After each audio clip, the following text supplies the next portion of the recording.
এত আত্মীয় থেকে লাভ কী যদি বিপদের সময় কাজে না আসে? এত প্রিয় মানুষ থেকে লাভ কী আপনার বিপদে ঢাল হয়ে না দাঁড়ায়?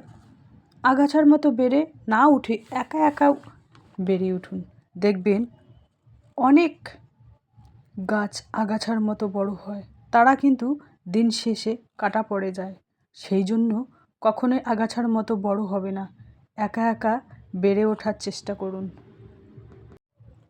কনকনে শীতে সকাল থেকে সন্ধ্যা পর্যন্ত আমার সংসারের কাজগুলো একা হাতে যেভাবে করি, ডেইলি বাঙালি ব্লগ আর গ্রামের সাদামাটা জীবন। তো বিছানাটা গুছিয়ে নিলাম, আলহামদুলিল্লাহ। তো নতুন দিনে নতুন আর একটি ভ্লগ ভিডিও নিয়ে হাজির আমি আপনাদের মাঝে, সাভানা, ভারতের ছোট্ট একটা গ্রাম শীতলকুচি জেলা থেকে বলছি। তো welcome back to my channel. আসসালামু আলাইকুম। তোমরা সবাই কেমন আছো? আমি আশা করি তোমরা সকলেই ভালো আছো। আলহামদুলিল্লাহ আমিও ভালো আছি, আর আমার পরিবার পরিজনদের নিয়ে আলহামদুলিল্লাহ আমি ভালোই আছি। আর আমার প্রাণপ্রিয় কলিজা আপু ভাইয়েরা তোমরা সবাই কেমন আছো? আমি আশা করি তোমরা সকলে ভালো আছো। তো বরাবরের মতো না ব্লগটা আমি সকাল থেকেই শুরু করে দিলাম। তো কনকনে শীতে সকাল থেকে সন্ধ্যা পর্যন্ত আমার সংসারে কাজগুলো একা হাতে যেভাবে করি আর বিছানাটা যেভাবে গুছিয়ে নিলাম, সেই ব্লগটাই আজকে তোমাদের কাছে শেয়ার করব।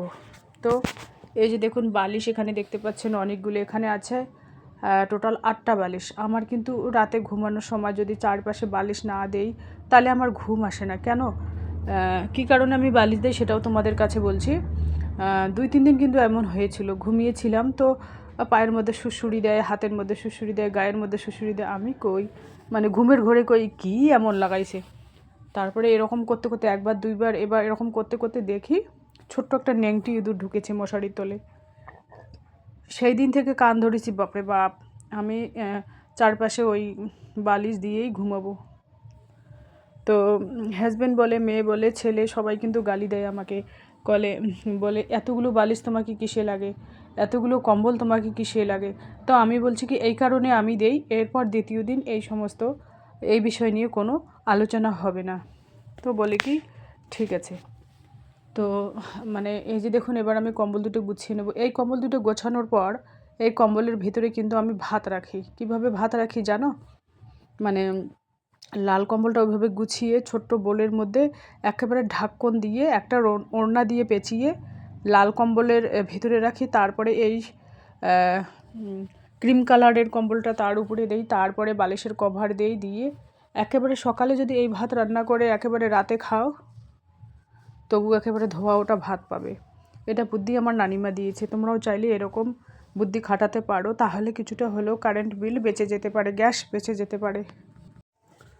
তো দেখুন এভাবে কিন্তু আমি কিন্তু যদি খুব ভোরে ওঠে সংসারে কাজকর্ম গুছিয়ে করি তাহলে কিন্তু একটা নিজের কাছে একটা কিন্তু টাইম বেঁচে যায়, সেই টাইমটাই নিজেকে দেওয়া যায়। আর একটা কথা না বললেই নয়, কনকনে শীত হোক আর মানে খুব গরম হোক, আমাদের গৃহিণীদের কোনো ছুটি নেই, কাজ তো করতে হবে। সংসারের কাজ কোনো দিনও কারোর জন্য থেমে থাকে না।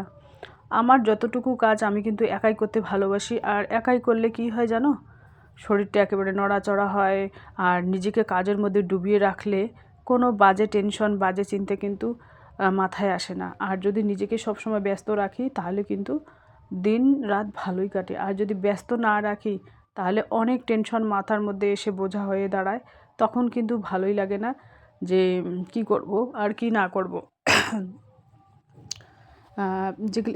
যে সমস্ত মেয়ে বা বউ আর পুরুষ মানে ফ্রি থাকে সবসময়, তারা কিন্তু অনেক টেনশন ভোগ করেন। তোমরাও চাইলে সংসারের ফাঁকে ফাঁকে না নিজেকে ব্যস্ত রাখার চেষ্টা করবেন, দেখবেন খুব ভালো থাকবেন, খুশি থাকবেন। তো এবার আমি টেবিলটা গুছিয়ে নেব। লালের একটা একেবারে ভর্তি হয়ে গেছে, এটা আবারও ভালো করে গোছাতে হবে। যাই হোক, প্রত্যেক দিনের কাপড় চোপড় প্রত্যেক দিনই আমাকে গোছাতে হয়। যেদিন যেরকম টাইম পাই সেদিন সেরকমভাবে আর কি আমি গোছাই। এবার আমি কাঠের ফার্নিচারের আলমারিটা একটু শুকনো ন্যাকড়া দিয়ে মুছে নিই। অনেক দিন ডিপ ক্লিন করা হয়নি কাঠের ফার্নিচারের আলমারি, ডিপ ক্লিন করব। যেদিন একেবারে কড়কড়ে রোদ উঠবে সেদিন আর কি সাপের পানি, শ্যাম্পুর পানি দিয়ে ডিপ ক্লিন করব। আরেকদিন আশা আছে এই আলমারিটি মুছবো কীভাবে, সরষের তেল 1 কাপ আটা গুলিয়ে তারপরে আর কি করব, মানে করব বলতে কি ওই সর্ষের তেল আটা দিয়ে যদি আমি ওই আলমারিটা কাঠের আলমারিটা একটু মুছি তাহলে একেবারে নতুনের মতো হয়ে যাবে। আর এখানে সকালে নাস্তার জন্য গোলা রুটি হচ্ছে। এখানে বাঁধাকপি দিয়েছি, গাজর দিয়েছি কুচু কুচু করে, পেঁয়াজ, কাঁচা লঙ্কা, ধনেপাতা, ডিম এই সমস্ত দিয়ে কিন্তু আমি একটা ব্যাটার তৈরি করেছি। তারপরে আর কি পরোটা বানাবো আর কি। তো সকালের নাস্তায় যে চা হয়েছে অলরেডি, ওষুধি চা হয়েছে আমার। তো যাই হোক, পরোটা বানাইলে মেয়েকে দুটো দিতে হয়, ছেলেকে দুটো, আমার দুটো, ছেলের আব্বার দুটো, 8টা পরোটা বানাতে হয়। এখানে দেখতে পাচ্ছেন সজনে পাতা এভাবে শুকিয়ে রেখে দিয়েছি। ভালো শুকা হয়নি, মানে আধ শুকা হয়েছে। ভালো শুকিয়ে তারপরে এটাকে করতে হবে। তো এই যে দেখুন পরোটা হচ্ছে আর কি। ইন্ডাকশানে না খুব ধীরে হয়, যে কোনো রান্না আমার খুব দেরিতে হয় ইন্ডাকশানে। গ্যাসের মধ্যে কিন্তু চটজলদি হয়ে যায়। তো গ্যাসটা এনে ভরিয়েছি এই কারণে, যখন যেদিন দেখি কারেন্ট নেই, 1 ঘন্টা 2 ঘন্টা কারেন্টের কোনো আতা পাতা নেই, তখনই কিন্তু আমি গ্যাসটা চালু করি। গ্যাসটা আমি স্টক করে ভরিয়ে রেখে দিয়েছি। আর একবেলা হলেও কিন্তু মাটির উনুনে রান্না করি। যেদিন দেখব যে একেবারে সারাদিন কোনো রোদের কোনো গন্ধ নেই, সেদিন কিন্তু আমি উনুন ধরাই, কারণ হাত পাও শেখা হয় আর ভালোই লাগে। আজকে হচ্ছে ভাত হচ্ছে, ভাতের মধ্যে আলু দিয়েছি, এখানে বাঁধাকপি ভাজা করব। সকালে নাস্তার ভাত এই দিয়ে হয়ে যাবে। আর ভাতের মধ্যে আলু শুদ্ধ মেয়েও খুব পছন্দ করে, আমিও খুব পছন্দ করি। এই যে দেখুন আলুর ভর্তা বানাবো। ছেলে ভর্তা খেলে খাবে, না হলে আলু শুদ্ধ খাবে। রাতে দুপুরে দেখা যাবে, দুপুরে যে কোনো একটা বানিয়ে দেবো আর কি। ডিম আছে রুমে, ডিমই বানিয়ে দেবো। তো আমি রান্না খাওয়া করে অফ ক্যামেরায় চলে আসলাম মুরগির ফার্মে। একটা মোরগ কিনতে আসবো। নতুন মেহমান আমার, নতুন সদস্য বা মেহমান বলতে পারো, আমার ফ্যামিলিতে জয়েন্ট হচ্ছে আজকে। একটা কিনবো মোরগ, কারণ মুরগিগুলো ডিম পাতেছে খুব কম।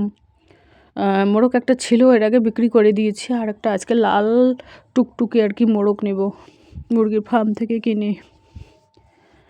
এনাদের বিশাল বড় মুরগির ফার্ম, কারণ এইগুলো লাখ লাখ টাকা খরচ করতে হয় এইগুলোর পিছনে। এই যে দেখতেই পাচ্ছেন।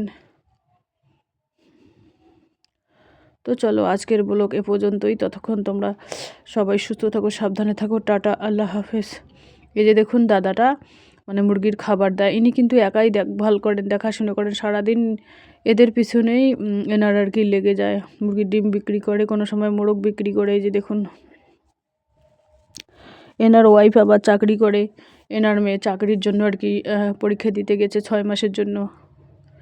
তো এখন মুরগিদের রুম ঢুকবে, মুরগিদের ডিম তুলবে। প্রত্যেকটা মুরগির রুমে কিন্তু উপরে একটা করে প্লাস্টিকের বালতি বেঁধে দেওয়া আছে, যাতে ওখানে উঠে ওরা ডিম পাড়তে পারে। তো আমিও ছোটো মোটো করে, আমার তো জায়গার অভাব, সেই জন্য আমি আর কি ওই অল্প কয়েকটা রাখি। এই যে দাদাটার হাত কেটে গেল, কারণ নখগুলো খুব চোখা। তো এই মোরগটা আমি কিনে নিলাম। এটার দাম হচ্ছে কত জানো? 600 কয় টাকা। তো আমি দাদাকে বলছি যে আমি 580 টাকা দেবো। তো বলে কি ঠিক আছে, তুমি তো আমার পার্মানেন্ট কাস্টমার, সেজন্য তোমার জন্য একটু কম দেবো। তো এনার আর কি কুল গাছে কুল হয়েছে অনেক। আমি কিন্তু প্রত্যেকবারে কুল নিয়ে যাই, যখন আত পাকা হয় তখনই নিয়ে গিয়ে আচার বানাই, এমনি ভর্তা বানিয়ে খাই, আচার ঝালা খাই আর কি। তো মুরগির বাচ্চাও আবার বিক্রি করে। তো এই যে দেখতেই পাচ্ছেন এনার বাড়ির পরিবেশটা আমার খুবই ভালোই লাগে, কারণ অনেক বড় একটা উঠান, অনেক বড় উঠানের আমার খুব স্বপ্ন। অনেক বড় উঠান থাকবে, বারান্দা থাকবে, খুব স্বপ্ন। আমার বাড়িটা খুব ছোট হয়েছে। এনার এই মুরগি রুমে খাবার স্টক করা আছে। এই যে দেখুন মুরগিটা এখন ওজন করবে, ওজন করে আমাকে দেবে আর কি। ওজন করে নেওয়াটাই ভালো। ওজন করলে কয় টাকা হয়, কয়শো গ্রাম হয়, ওইগুলো আর কি ওইভাবে নিলে ভালোই হয়। সেই জন্য আমি ওজন করেই নেই। আর এনাদের মুরগিকে সবসময় ফিট খাওয়ায়, তো ওজন কম। এই মোরগগুলো কমসে কম 2 কিলোর উপরে আর কি। আর এনারা নাকি 1 জানুয়ারিতে পিকনিক খেয়েছিল এই মোরগ দিয়ে, বলে কি হেভি টেস্ট খেতে। তো চলো আজকের গ্রামের পরিবেশটা তোমাদের কীরকম লাগলো একটু কমেন্ট বক্সে লিখে দিও। তো চলো ততক্ষণ তোমরা সবাই সুস্থ থাকো, সাবধানে থাকো। টাটা, আল্লাহ হাফেজ। আজকের ব্লগ এ পর্যন্তই।